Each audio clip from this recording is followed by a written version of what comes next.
এদেরকে আবার পাঠানোর কি দরকার ছিল? তুমি একবার ফোন করলে তো আমি ছুটে চলে আসতাম। বন্ধ কর তোর নাটক। তোকে আমি যেটা জিজ্ঞেস করছি সেটা বল। তোর সাথে আমার 7 বছরের রিলেশন, আমাদের মধ্যে মান অভিমান চলছে, তাহলে তুই এগুলো কেন বলছিস? তোমার কাছে পৌঁছানোর জন্য। মানে? কারো স্বপ্ন থেকে ইঞ্জিনিয়ার হব, ডাক্তার হব, উকিল হব, কিন্তু আমার ছোট থেকেই স্বপ্ন তোমার মতো সুন্দর এক এমএলএর হাজবেন্ড হব। বাহ, খুব সুন্দর। ইলিশ মাছ দিয়ে ভাত খেয়েছো না? দেখো, তুমি কিন্তু খুব বেশি বেশি করছো। জানো এর পরিণতি কি হতে পারে? চুপ। যেদিন আমাদের দুজনের বিয়ে হবে না, সর্বপ্রথম তোকে কাজ ছাড়া করবো। তুই কিন্তু আমার ধৈর্যের বাঁধ ভেঙে ফেলছিস। শান্ত হতো, দেখি মোবাইলটা।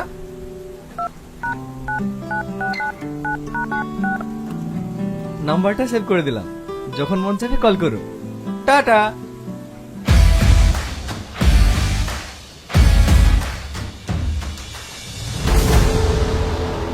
এটা আমার আর সহ্য হচ্ছে না। তুমি তাড়াতাড়ি ড্যাডিকে ফোন করো। দেখুন ম্যাডাম, এই বিষয়টা কি স্যারকে জানানো ঠিক হবে? তোমাকে ফোন করতে বললাম না?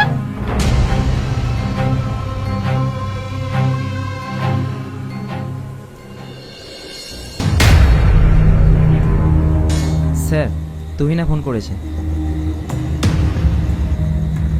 হ্যালো, আমি আসছি।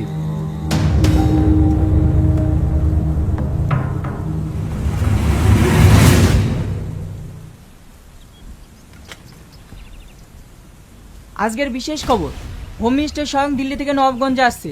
তিনি যে কি কারণে আসছেন সেটাই আমরা তার মুখ থেকে সরাসরি জেনে নিই। স্যার স্যার, আপনি যে এতদিন পর হঠাৎ করে নবাবগঞ্জে ফিরছেন, তার বিশেষ কারণটা জানতে পারি?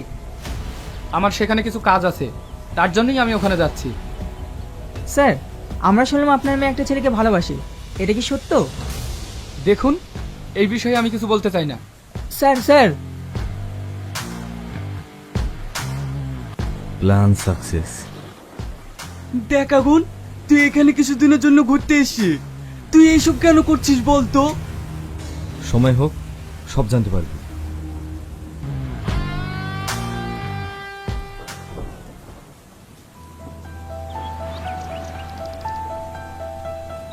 এত কিছু যে ঘটে গিয়েছে, তুই আমাকে একবারও জানানোর প্রয়োজন মনে করিসনি? Sorry daddy. ছেলেটার কোনো নাম্বার আছে? হ্যাঁ ড্যাডি। ওকে ফোন লাগা।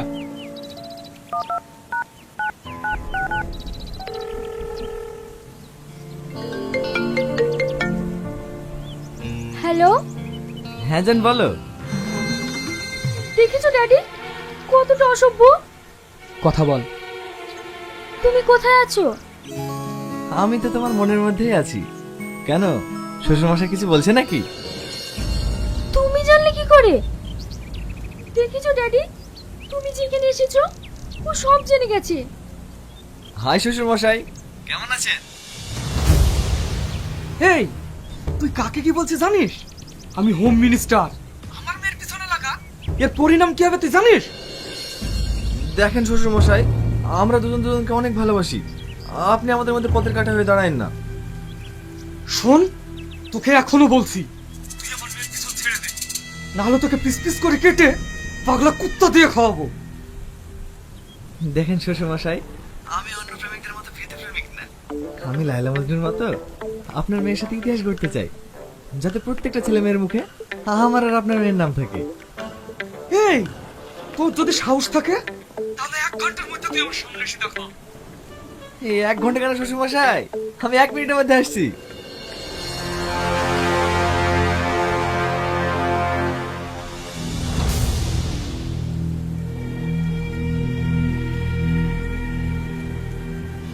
শ্বশুরমশাই। দেখেছো ড্যাডি, ও সবসময় আমাকে ফলো করে থাকে। এই, তুই কি চাস? তুই কেন এটা করছিস? বিশ্বাস করুন শ্বশুরমশাই, আমি কিছু চাই না, আমি শুধু আপনার মেয়েকে চাই। তোর এত বড় সাহস!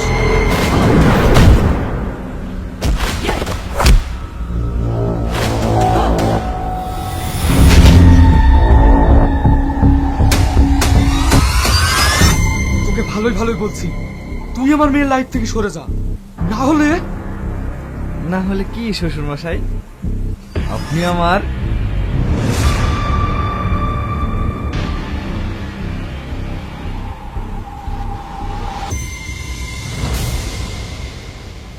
ও কি বললো?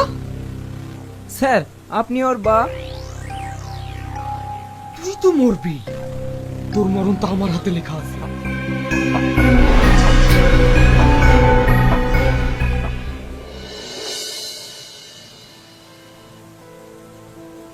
স্যার আপনার প্রেশারের ওষুধটা।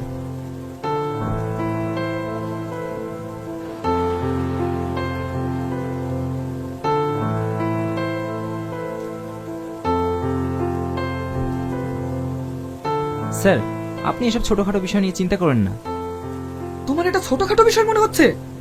সামনে ইলেকশন, আমি এখনো পর্যন্ত বুঝে উঠতে পারছি না ও কি কি চাই। হ্যালো, স্যার কোথায়? আমার পাশে। তাড়াতাড়ি টিভিটা অন করো।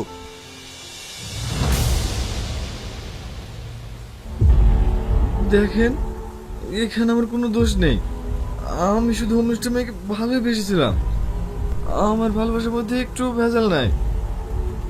বলে কি মাইরি? কিন্তু কাউকে ভালোবাসলে যে তার পরিণাম এমন হবে আমি ভাবতেও পারিনি। আমি ওকে কখন মারলাম? ওই তো আমার লোককে মেরে গেল। ও এরকমই ড্যাডি। আপনাকে যে হোম মিনিস্টারের লোকেই মেরেছে, এর প্রমাণ কি আছে? প্রমাণ চান?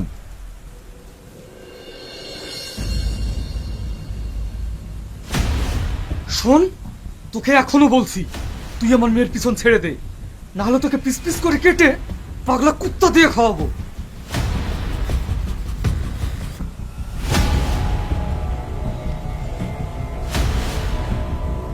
আমাদের সব লোককে ফোন কর।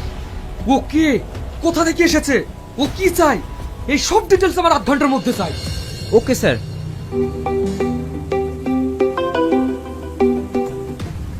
হ্যাঁ স্যার বলুন। তোমরা বাপ মেয়েতে কি লাগিয়েছো? দেখো, যেটা চলছে সেটা যদি ইমিডিয়েটলি বন্ধ না করতে পারো, তাহলে তো তোমাকে টিকিট দেওয়াই হবে না, তার সাথে সাথে তোমাকে সাসপেন্ডও করা হবে। হ্যালো হ্যালো, সব তোর জন্য হলো, সব দোষ তোর। সামনে ভোট, এখন আমি কি করব? স্যার আপনি আপনার মেয়ের সঙ্গে ওর বিয়ে দিয়ে দিন। তুই কাকে কি বলছিস ভেবে দেখেছিস? স্যার স্যার স্যার আপনি একটু বোঝার চেষ্টা করুন। এই মুহূর্তে আপনি আপনার মেয়ের সঙ্গে ওর এঙ্গেজমেন্টটা ঘোষণা করে দিন, তাহলে সবাই জানবে আপনি কতটা মহান। একটা সাধারণ ছেলেকে আপনার জামাই বানাচ্ছেন। এই খুশিতে ছেলেটারও মুখ বন্ধ হয়ে যাবে, আর পার্টিও আপনাকে টিকিটটা দিয়ে দেবে। এরপর ভোটটা বেরিয়ে গেলে মানুষ কি অ্যাক্সিডেন্টে মরে না? গুড। ড্যাডি, আমি আর বিয়ে করব না। শোন, আমাদের এই গদিটা টিকিয়ে রাখার জন্য তোকে এই কাজটা করতে হবে। আর তাছাড়া আমি তো তোর সাথে বিয়ে দেবো না। তুই শুধু ইলেকশনটা শেষ হওয়া পর্যন্ত ভালোবাসার নাটকটা চালিয়ে যা।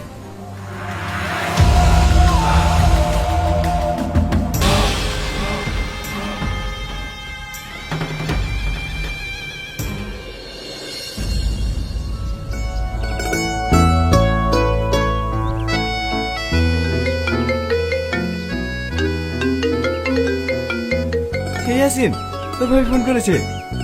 হ্যালো, বলো জান। বলছি ড্যাডি তোমার সঙ্গে আমার বিয়ের ব্যাপারে কথা বলতে চাই। তুমি কি এখন আমাদের বাড়িতে আসতে পারবে? আসতে পারবো মানে? তুমি 2 সেকেন্ড দাঁড়াও, আমি 3 সেকেন্ডে আসছি। আমাকে ছেড়ে কোথায় চলে গেলি তুই? ভালো আছিস তো? অনেক মিস করি রে তোকে। তোর কি আমার কথা একবারও মনে পড়ে না? ম্যাডাম। হ্যাঁ বলো। বাইরে সবাই অপেক্ষা করছে। জলঙ্গির প্রধান এসেছে?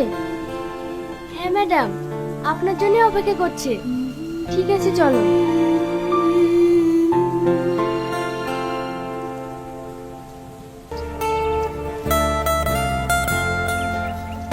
এই, সেই তখন থেকে এখানে কার জন্য অপেক্ষা করছি বলতো? সামনে তাকিয়ে দেখ, তাহলেই বুঝতে পারবি। এত সুন্দর আইবড় এমএলএ দেখিনি। এ, তোর ভাবের দিকে বেশি নজর দিস না। আচ্ছা আচ্ছা ঠিক আছে। বাবা, ভাবি মানে?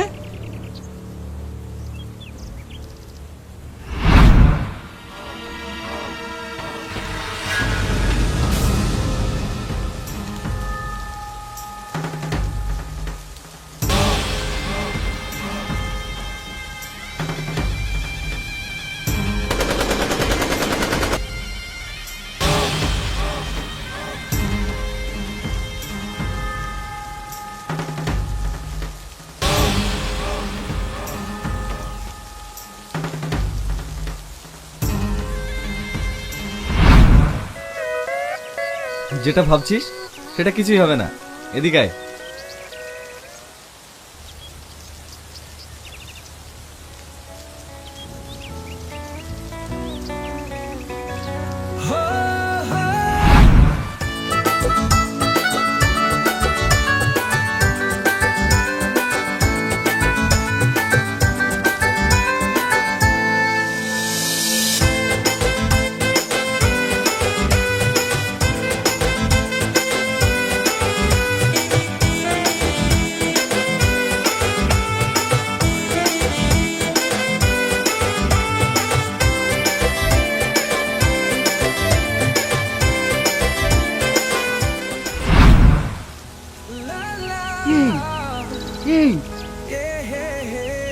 ভালো আছেন? I love you. তোর কি মাথা ঠিক আছে? তুই কাকে কি বলছিস জানিস?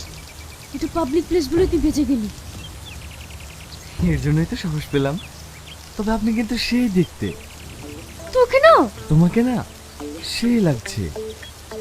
ম্যাডাম, বেশি উত্তেজিত হয় না, এটা পাবলিক প্লেস, তাতে আবার সামনে ভোট। এইবার ভোটটা আমাকেই দেবেন। তোমাকে তো মন প্রাণ সবই দিয়েছি সোনা, ভোট তো ছোট জিনিস। দাঁড়ান ম্যাডাম, একটা ছবি তুলে নি। এ, ম্যাডামের সাথে একটা ছবি তুলে দে। নিজেও মরবে, আমাকেও মারবে। ম্যাডাম, হাতটা কাঁধে রাখুন। ম্যাডাম, যা বলছে তাই করে, একটা ছবি তো।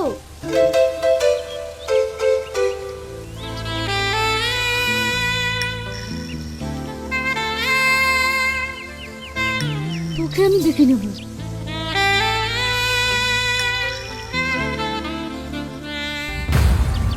আব্বা বারবার নিষেধ করেছিল, বাড়ি যাচ্ছ যাও, অচেনা মানুষের সাথে বেশি মিশো না। কি মরতে যে তোর সাথে বন্ধুত্ব করতে গেলাম। বেশি বকিস নি তো। বেশি বকবে না মানে? তুই যেটা করলি তাতে আমাদের মরণের টিকিট কনফার্ম। তুই গ্রামে বেড়াতে এসে বেড়াবি, এসব ঝামেলার মধ্যে ঢুকছিস কেন? চল। কোথায়? AB news channel.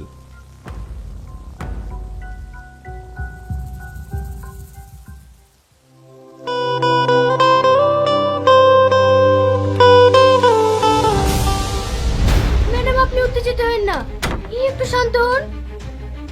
কি করে শান্ত হব? ওর এত বড় সাহস, ও আমাকে আই লাভ ইউ বলে।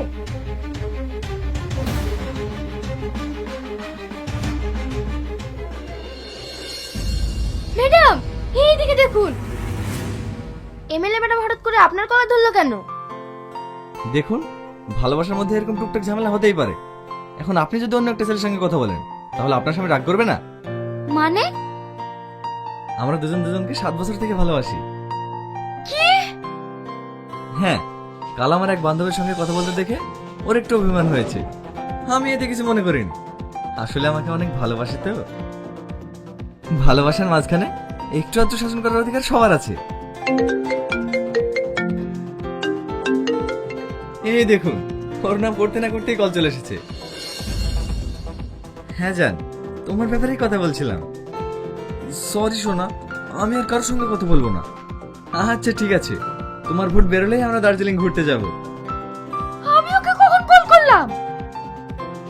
আপনারা দেখতেই পাচ্ছেন, এত বড় এমএলএ হয়েও একটা সাধারণ ছেলেকে 7 বছর ধরে ভালোবেসে যাচ্ছেন, মিস তুহিনা। তুমি তাড়াতাড়ি ওর হাত পা ভেঙে আমার সামনে নিয়ে আসতে বলো।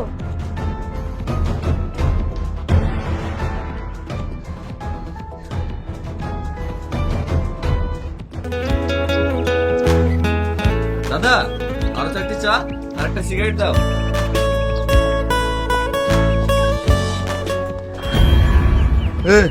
চল। কলার ছাড়। কলার ছাড়বে মানে? চল।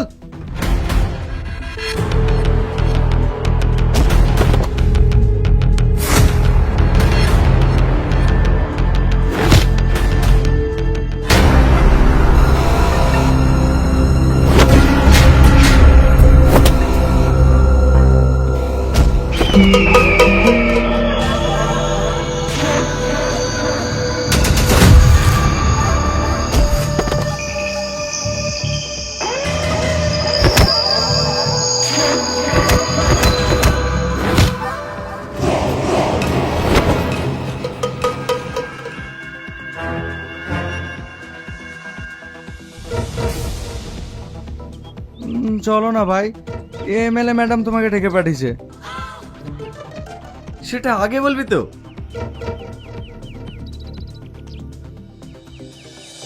হে ইয়াসিন, তোরা খেল, আমি তোর ভাবির সঙ্গে একটু দেখা করে আসি। চল।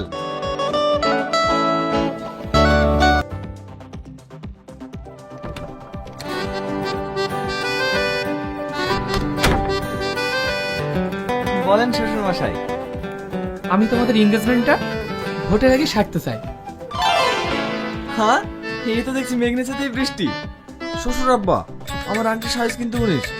আপনার জামচাদেরকে বলে দিয়েন 24 ক্যারেট গোল্ড দিয়ে জেনে বানাই। বলে কি? ওসব নিয়ে তুমি চিন্তা করো না। শুধু 24 ক্যারেট কেন, তুমি তো আমার 48 ক্যারেট প্রাপ্ত জানো। দাদা, আপনার সাথে একটু কথা ছিল। কি কথা? দাদা, আমাদের বিরোধী পার্টিরা ভোটে জেতার জন্য বাইরে থেকে লোকজন হায়ার করছে। এই মুহূর্তে যদি ওদের না আটকাতে পারি, তাহলে আমাদের জেতা খুব মুশকিল হয়ে যাবে। এখানে তো ভাবার কি আছে? এর আগে যেভাবে 21 জনকে টপকিয়েছিস, একেও সেইভাবে টপকিয়ে দে। ঠিক আছে দাদা। আর শোন, এই ব্যাপারটা যেন কোনোভাবেই লিক না হয়।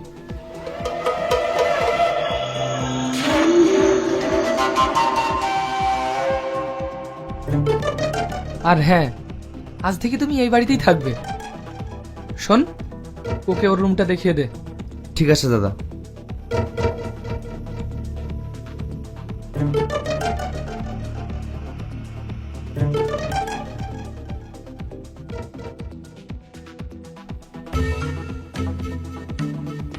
আরে আরে, আপনি কোন রুমে ঢুকছেন? ওটা স্যারের রুম, এই রুমটা আপনার।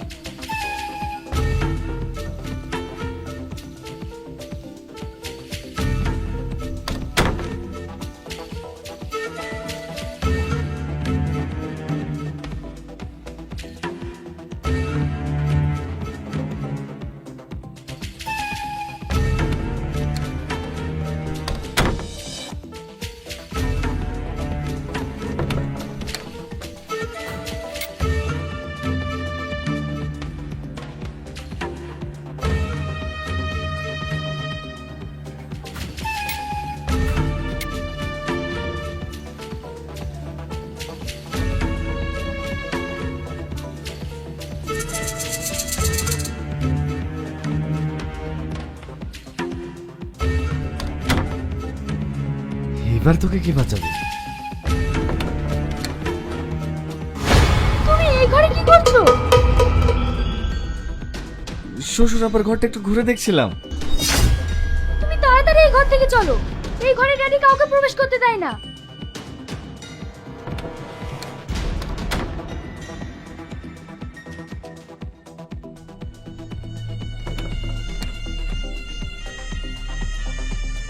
দাদা, কাজ কমপ্লিট।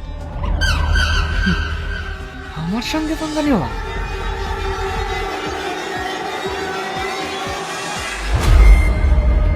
এটা রাত, আজ রাতে তোরা পার্টি করিস।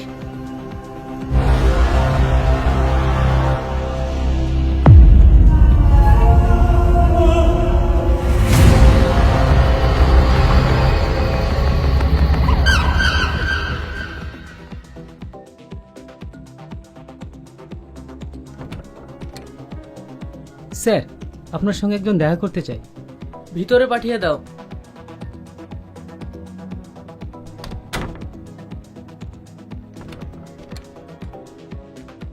Seat down. Thank you sir. বলুন, এগুলো কি? স্যার, আমাদের যে হোম মিনিস্টার আছে তার সকল অপকর্মের এভিডেন্স। এগুলি দেখলেই বুঝতে পারবেন আপনারা কাকে হোম মিনিস্টার বানিয়েছেন।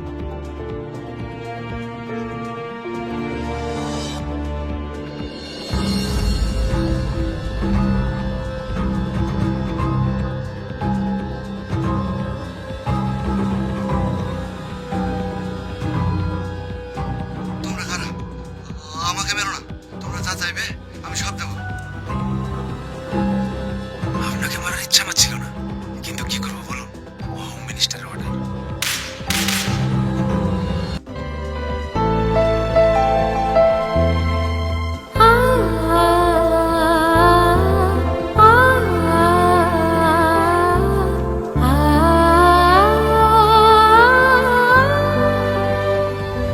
আমার টাকা পয়সা কিচ্ছু চাই না, আমার শুধু তোমাকে চাই। আমাকে ছেড়ে তুমি বিদেশে যেও না প্লিজ। আমি কি আমার জন্য যাচ্ছি নাকি? আমি তোমার জানের জন্য যাচ্ছি। আমার জান রোদে হাঁটতে হাঁটতে কোথাও যাবে, হসপিটালের লাইনে দাঁড়াবে, আমার কষ্ট হবে না? আমি চাই আমি যাকে ভালোবাসি পৃথিবীর সমস্ত সুখ তার পায়ের নিচে লেসে দিতে। কিন্তু তুমি আমাকে বিদেশে কি ভুলে যাবে না তো? আমি আমাকে ভুলে যেতে পারি, কিন্তু তোমাকে না। ভীষণ ভয় করে জানো, তুমি যদি আমাকে কোনোদিন ভুলে যাও আমি সত্যিই মরে যাব। চুপ, এরকম কথা আর কখনো বলবো না। তুমি মরে গেলে আমি কাকে বাসবো? বিদেশে যাওয়া, এত স্বপ্ন দেখা, সবই তো তোমার জন্য। কিন্তু আমি তোমাকে ছেড়ে থাকতে পারবো নাকি? কে বলেছে তোমাকে আমাকে ছেড়ে থাকতে হবে? এই দেখো তোমার জন্য কি লেসি দেখো।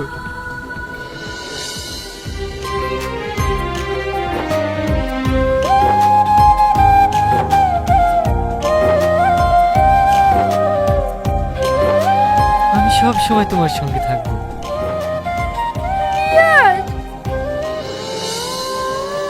পাগলি কোথায়।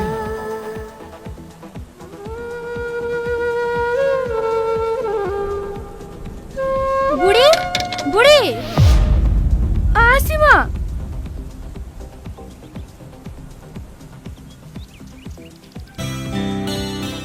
তুই এরকম করছিস কেন বলতো?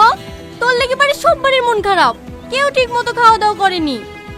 তুই তো সব নিজের চোখেই দেখেছি ওরা কত খারাপ, তারপরে এরকম করছিস কেন? একটা কথা বলবো ভাবি? হ্যাঁ বল।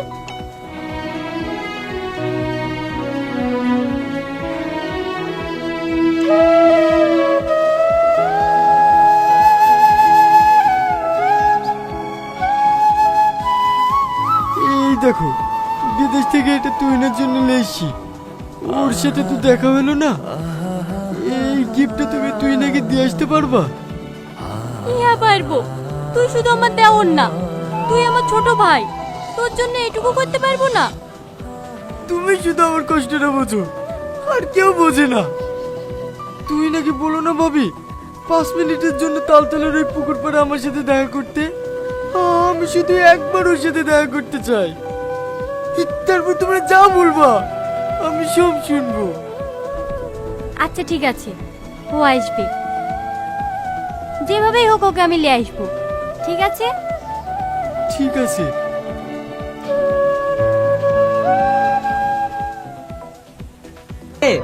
সালমা, সালমা, হ্যাঁ আমার শিকড়ে একটু খুলে দাও না। হ্যাঁ আমি সালমার কাছে যাবো। আজ তোমার জন্য আমার ছেলেটা পাগল হয়ে গেছে। সেদিন যদি তুমি সালমাকে না মারতে তাহলে আজ আর আমার ছেলেটা পাগল হতো না। কত ডাক্তার কবিরাজ দেখালাম, কিছুতেই কিছু হলো না। সত্যি সেদিন সালমাকে মারাটা আমার উচিত হয়নি, তাই হয়তো আল্লাহ তাআলা আমাকে এই সাজা দিচ্ছে। শাইনের মা, তুমি যেন শাইনকে ছেড়ে দিও না।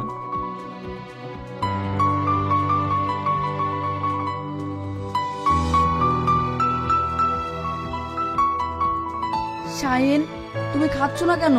না খেলে তো তোমার শরীর খারাপ করবে।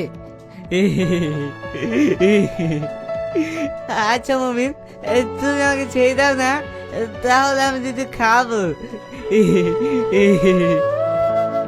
আচ্ছা ঠিক আছে।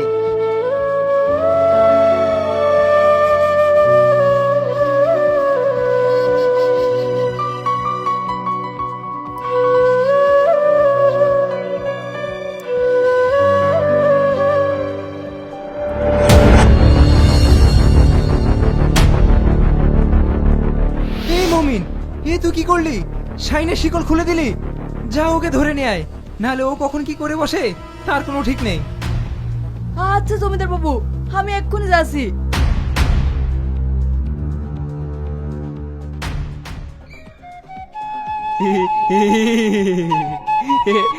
সালমা, আমার সালমা।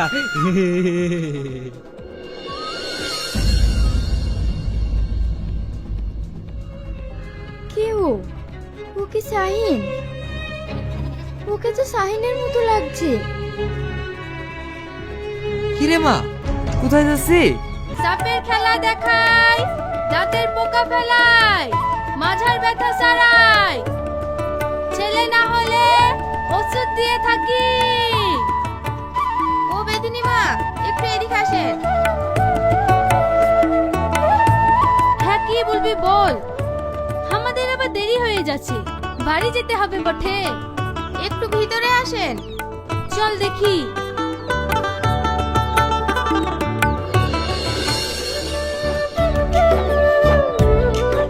বসেন বেদিমা। বল তোর কি সমস্যা? আজ 10 বছর বিবাহ হয়ে গেল, এখনো বাচ্চার মা হতে পারলাম না। আচ্ছা বেদিনী মা, আমি কি মা হতে পারবো না?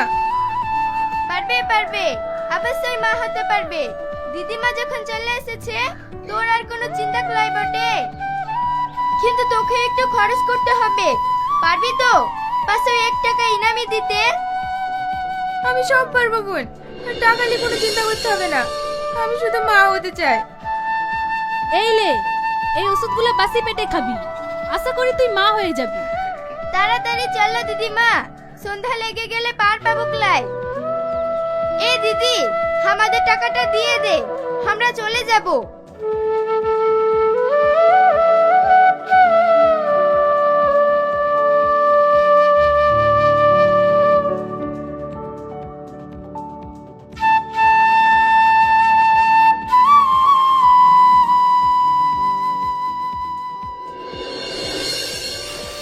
দে পাল তুলে দে, দে পাল তুলে দে, মাঝে হেলা করিস না। ছেড়ে দে নৌকা, আমি যাব মদিনা। ছেড়ে দে নৌকা, আমি যাব মদিনা।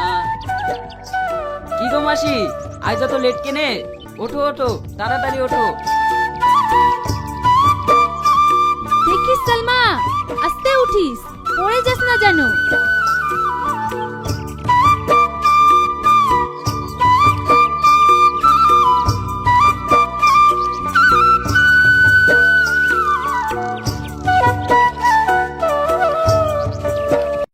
হ্যালো গাইজ, আসসালামু আলাইকুম। আশা করি সকলে ভালো আছেন। তো আজকে আবার আপনাদের মাঝে চলে আসলাম নতুন একটি মিনি ব্লগ নিয়ে। তো আজকের এই মিনি ব্লগে আমি আপনাদেরকে দেখাবো, এই যে একটি গাছ দেখতে পাচ্ছেন, এটা কিন্তু হচ্ছে বেল গাছ। আপনারা কিন্তু সকলেই জানেন, এটা কিন্তু হচ্ছে বেল গাছের কিন্তু একটি চারা, এই যে দেখতেই পাচ্ছেন। তো বন্ধুরা, এই যে দেখতে পাচ্ছেন, এটা কিন্তু একটি বেল গাছ। তো এটা কিন্তু বেল গাছের কিন্তু একটি ছোট একটি চারা, এই যে দেখতে পাচ্ছেন। তো এই চারাটি কিন্তু আমি রোপণ করেছি, ছোট একটি বেল গাছ। তো এই বেল গাছটির বয়স কিন্তু বেশি না, এটা বয়স হচ্ছে মাত্র 1 মাস 15 দিনের মতো হবে এই বেল গাছটির বয়স। তো এটা কিন্তু একটি উন্নত জাতের বেল গাছের চারা। তো আমি কিন্তু এই বেল গাছের চারাগুলো কিন্তু আমার যে বাগান রয়েছে, আমি কিন্তু বাগানে কিন্তু এই বেল গাছের চারাগুলো কিন্তু অনেকগুলো লাগিয়েছি। তো ওখান থেকে কিন্তু আমি বেল গাছের চারাগুলো হচ্ছে বিক্রয় করে থাকি। তো আপনাদের যাদের যাদের বেল গাছের চারাগুলো লাগবে, তারা কিন্তু অবশ্যই আমার সাথে যোগাযোগ করবেন। এবং বেল গাছের কিন্তু অনেক উপকারিতা রয়েছে। এই বেল গাছের এই গাছগুলো দিয়ে কিন্তু অনেক ধরনের রকমের কিন্তু ওষুধ তৈরি করা হয়ে থাকে বেল গাছের পাতা দিয়ে। আপনারা জানেন কি না জানি না, তো আপনারা অনেকেই জানেন যে এই গাছটি আমাদের জন্য উপকারী। এবং বেল গাছের কাটা কিন্তু আমাদের কিন্তু অনেক প্রয়োজনে লাগে। দেখতে পাচ্ছেন এই যে ছোট একটি গাছ, এই ছোট গাছের ভিতরে কিন্তু এই যে কাটা রয়েছে, দেখতে পাচ্ছেন এই যে কাটা রয়েছে, এটা হচ্ছে বেল গাছের কাটা। তো বেল গাছের কাটা কিন্তু বিভিন্ন কাজে কিন্তু ব্যবহার করা হয়ে থাকে। তো এই বেল গাছের কাটাগুলো কিন্তু এগুলো কিন্তু দেখতে পাচ্ছেন, এগুলো কিন্তু কমলা কাটা, এগুলো কিন্তু এখন বাড়তে হয়নি, এগুলো হাত দিয়ে চাপ দিলে ভেঙে যাবে। তো এই যখন মানুষ এই বেল গাছের কাটাগুলো দিয়ে বিভিন্ন কাজ করে তখন কিন্তু বাড়তি কাটাগুলো লাগে। তো বন্ধুরা, আপনারা এই ব্লগটি কে কোথা থেকে দেখছেন তা কিন্তু অবশ্যই আপনারা কমেন্টে বলবেন। তো আপনাদের কাছে এই ভিডিওটি যদি ভালো লেগে থাকে তাহলে কিন্তু অবশ্যই লাইক, কমেন্ট এবং শেয়ার করে যাবেন। তো বন্ধুরা, আজকের মিনি ব্লগটি পর্যন্ত, সকলে ভালো থাকবেন। আবার আপনাদের মাঝে দেখা হবে নতুন কোনো ব্লগ ভিডিও নিয়ে। তো আজকের এই ব্লগটি পর্যন্ত, সকলে ভালো থাকবেন। আসসালামু আলাইকুম।